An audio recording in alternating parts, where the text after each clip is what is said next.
Pertanyaan pertama, ayah saya berumur 84 tahun, namun ayah saya tetap berpuasa, dan saya menyuruhnya untuk tidak berpuasa, karena saya melihatnya kasihan, dengan kondisi yang lemah karena faktor usia. Seperti apa sikap terbaik kita, sebagai anak akan hal tersebut, sesuai syariat Islam, karena ditakutkan saya salah dalam mengambil sikap dengan menyuruhnya untuk tidak berpuasa. Terima kasih. Informasi dalam Al-Quran itu ada dispensasi untuk orang yang sakit dan bepergian karena maridon awala safarin. Dua penyebab ada dispensasi orang boleh puasa.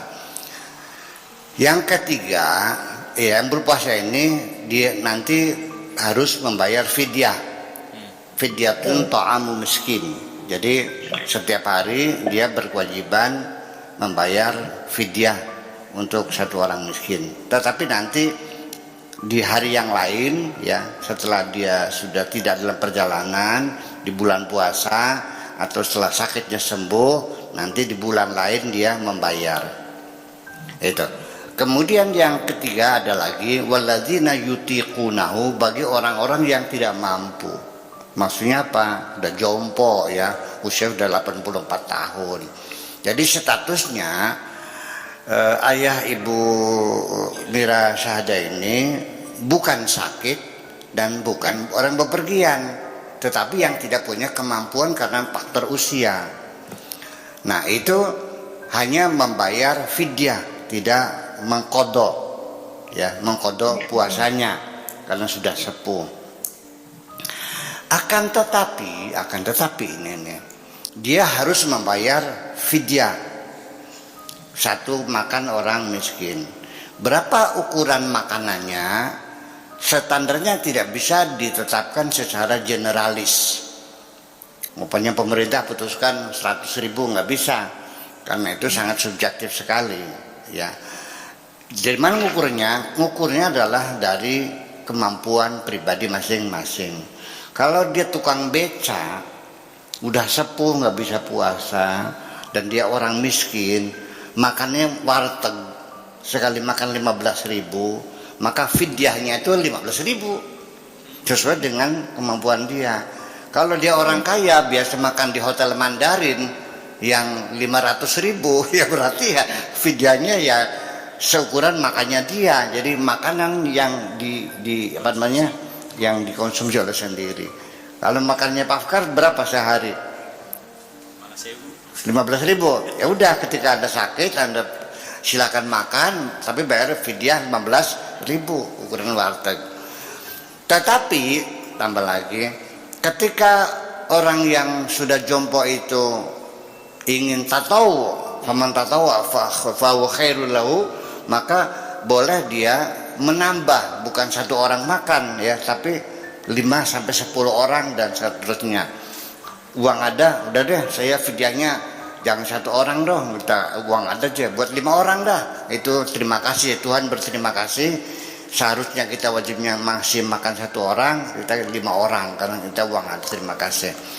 Akan tetapi ditambah lagi, wa antasumu khairul lakum. Coba kita coba dulu puasa, karena bagaimanapun usia sudah usia ini terkadang dengan puasa lebih baik, karena puasa itu sebagai detoksifikasi. Dicoba saja dulu, ternyata enaknya di badannya. Kalau semakin enak silakan puasa lebih baik.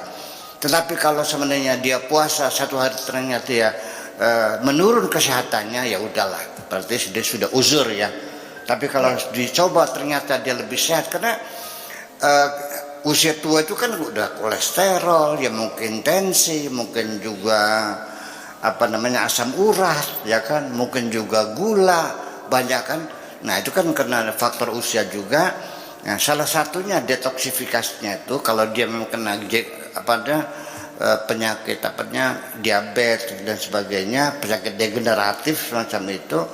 Nah, satunya kembali adalah detoksifikasinya itu dengan puasa. Jadi wa antasumu khairul lakum, dicoba puasa aja dulu. kuatnya seberapa. Nah kalau ternyata dia aduh lebih enak ya sudah, Allah menjanjikan puasa lebih baik. Kalau nggak bisa ya sudah, berarti dia sudah bebas, tidak perlu berpuasa. Apalagi usianya udah 84 tahun Bu ya, 40 udah berat sekali. Saya masih puasa karena saya masih muda, saya baru 73 kok Bu. Masih puasa dan saya masih bisa ngaji lagi ya, alhamdulillah masih bisa bekerja lagi. Nah semacam itu. Jadi tetapi nanti untuk menentukan harus ada kepastian dulu, jangan menurut kira-kira pribadi. Nanti Pak Afir enak aja, saya sakit. Nah ada rekomendasi dari pihak yang berkompetens, yang punya kompetens. Artinya ada surat keterangan dokter bahwa kata dokter sebaiknya Anda jangan puasa karena nanti kalau puasa nanti akan menyebabkan ini. Kalau dokter bilang bisa puasa aja dulu dah gitu ya sudah. Jadi nah tetapi nanti ada persyaratannya. Nanyanya kepada dokter yang beragama Islam Bu, karena bagaimanapun bukan membeda-bedakan agama bukan, tapi kalau bukan non muslim dokternya itu karena dia tidak mengerti tentang hikmah puasa bisa saja menganggap ringan, udah nggak usah puasa kan gitu. Jadi pada dokternya dokter muslim dan dia menyatakan atas keputusan setelah diperiksa tensinya, diperiksa gula darahnya, diperiksa kolesterolnya, waduh ibu nih baiknya puasa karena satu-satunya cara untuk menurunkan tensi untuk kolesterol itu dengan berpuasa, detoksifikasi. Jadi bagaimana puasa saja. Ini lagi waduh ini bahaya Bu, ibu ini tensinya tinggi, kalau tensi itu nggak boleh puasa nanti bisa naik ya. Harus dalam keadaan stabil, kenyang sekali juga nggak boleh, lapar juga nggak boleh, tensi mas banyak istirahat. Jadi kata dokter memang nggak usah puasa, sudah ikuti, sudah kita percaya keterangan dokter adalah lebih pasti daripada angan-angan kita sendiri. Tetapi syaratnya dokternya harus dokter muslim supaya tidak meringankan lah, tidak gegabah gitu. Saya kira seperti itulah ya, mudah-mudahan. Tapi untuk logika saya 68 itu sudah betul-betul payah nih Bu, udah tua banget ya sudah bisa lanjut.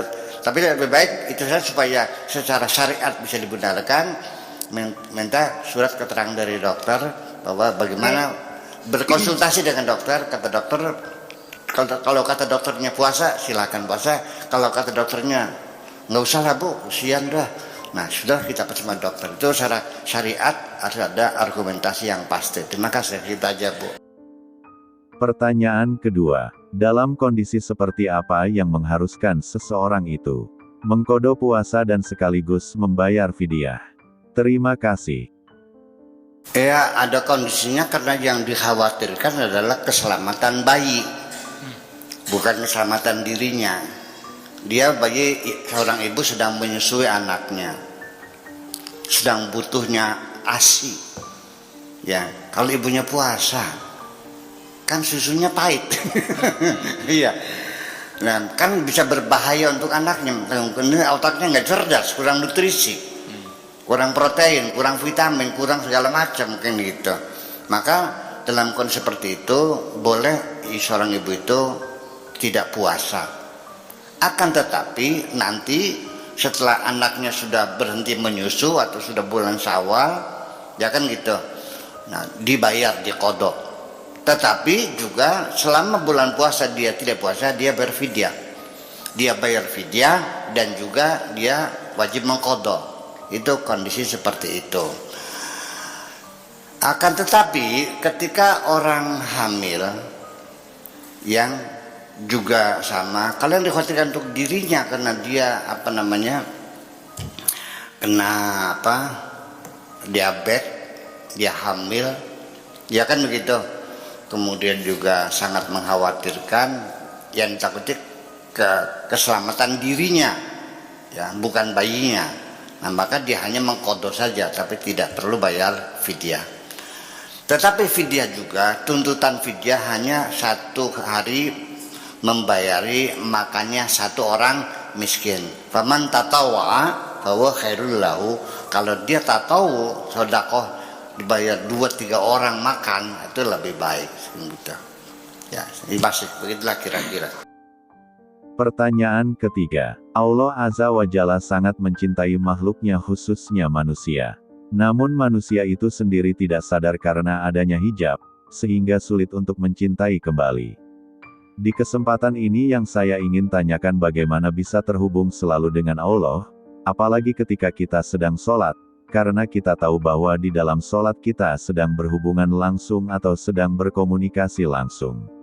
Namun hal itu hanya bisa dirasakan oleh kekasih Tuhan, karena itu sholatnya semakin meningkatkan ketakwaan. Sementara kita yang berada di level bawah, setelah kita selesai sholat kemungkinan besar kita masih melakukan perbuatan yang tidak diridhoi oleh Allah. Karena itu apa yang perlu kita lakukan agar kita bisa terhubung langsung dan selalu dekat dengan Allah Azza wa Jalla. Terima kasih. Ya, untuk connect dengan Tuhan itu kan banyak jalurnya ya. Jalur tafakur. Jalur tafakur itu artinya bukan melihat langit kemudian memandangi ngelamun, bukan. Tafakur itu ya termasuk laboratorium. Sudah bereksperimen ya, mencari ilmu pengetahuan. Karena bagaimanapun juga dengan semakin kita mengenali apa hebatnya ciptaan Allah, kita semakin meyakini kebenaran Allah, Pak. Ya, apakah bintang, matahari, galaksi, segala macam kita amati, kita simpulkan itu. Atau juga secara psikologis ya. Wa fi anfusihim sanurihim ayatina fil afaqi wa fi anfusihim hatta yatabayyana lahum annahul haq. Pada diri kita psikologi tentang marahan, tentang kerinduan, tentang kebencian, tentang dendam, tentang penyakit psikopat dan sebagainya, tentang ingatan dan sebagainya. Itu semua juga alam tersendiri, very sophisticated ya, sangat rumit sekali rumusnya. Sebab kita sadar akan Tuhan itu. Kemudian aja dengan cara ritual, ya ritual. Itu banyak sholat, berzikir, puasa, baca Quran dan sebagainya. Itu juga bisa mencapai ke sana. Tapi ada lagi yang lebih efektif lagi, yaitu ibadah melalui kepedulian sosial, menyantuni anak-anak yatim, orang-orang jompo, orang-orang yang kelaparan, korban bencana alam, kita gotong-gotong mayat bergelimpangan, itu lebih efektif. Kenapa? Ketika kita melihat orang-orang yang sedang sengsara gitu, kita bukan hanya sekedar mengeluarkan uang, tapi ada keterharuan, ada kesedihan di hati kita, itu terkonek ya, lebih efektif daripada ibadah ritual itu. Ini yang dilupakan orang. Ya kenapa orang memilih ritual? Karena nggak pakai modal, nggak perlu merogoh kocek. Kalau bantu anak yatim kan merogoh kocek juga. Itu persoalannya, perlu biaya kan. Ya mungkin bisa mengurangi kenikmatan kita, mengurangi makan kita berbagi dengan yang lain. Ini menurut pendapat saya pun dan tidak menghinakan orang yang memilih ritual. Mangga silakan. Ya, atau dengan tafakur silakan, dengan mujahadah, dengan bertapa, itu semuanya. Dan pada akhirnya sesungguhnya nanti ingin saya katakan, sesungguhnya engkau itu sudah pernah melihat aku, kata Tuhan, sebelum engkau lahir di dunia. Engkau tahu siapa yang menciptamu, dan dulu engkau juga pernah kutanya sebelum engkau lahir di dunia. Walaqad asyhadtum ala anfusihim alastu bi rabbikum qalu bala. Pernah aku tanya, apakah engkau yakin aku ini Tuhanmu? Lalu engkau pernah mengatakan, kau menjawab, betul, engkau adalah Tuhanku. Masih ingat enggak? Masih ingat enggak? Kita waktu dengan Tuhan, apakah engkau yakin aku ini Tuhanmu? Dan kita menjawab, ya engkau Tuhanku. Ingat enggak? Ingat nggak? Lupa? Ini kan sebenarnya mau kenal seperti apa lagi? Allah sangat dekat sekali kok, masih pengen dekat dengan Tuhan. Nah itu persoalannya. Jadi yang namanya dekat dengan Tuhan itu bukan dekat physically, bukan dekat jarak, tapi dekat rasa. keterharuan kita melihat manusia yang menderita. Ya, kita merasa terawasi oleh Tuhan, sehingga tidak mungkin saya melakukan korupsi, nggak mungkin saya makan uang bansos, ya, karena Tuhan melihatku, memonitorku lebih dari CCTV kok Tuhan mah. CCTV itu mengontrol fisiknya saja, kalau Tuhan mengontrol sampai perjalanan itu juga dikontrol. Nah makanya dikatakan di sini yang di halaman tentang kesan Tuhan ini kan dikatakan, ya abdu ra'aitani qabla dunya, engkau pernah melihat aku sebelum engkau lahir di dunia ini. Ya, wa arafta man ra'aita, dan engkau kenal betul apa yang kau lihat itu. Wa huwa alladzi ilaihi tasir, dan semuanya akan kembali kepadaku. Dan engkau yakin akulah yang menciptakannya, masih kurang seberapa lagi. Jadi persoalannya yang kita lakukan ini adalah silakan berexercise ya. Kita melatih diri, membersihkan diri. Jadi kadang terlalu banyak hijabnya, nafsu kita dijadikan hijab. Kemudian alam semesta, segala materi, segala sesuatu dunia juga sebagai hijab. Kemudian makhluk-makhluk yang juga sebagai hijab. Jadi kita ini hijab berlapis-lapis. Cobalah kita satu persatu singkirkan hijab itu semuanya ya. Baru kita akan melihat secara transparan dan transandental ketika semua hijab yang berlapis-lapis itu bisa kita singkirkan. Terima kasih.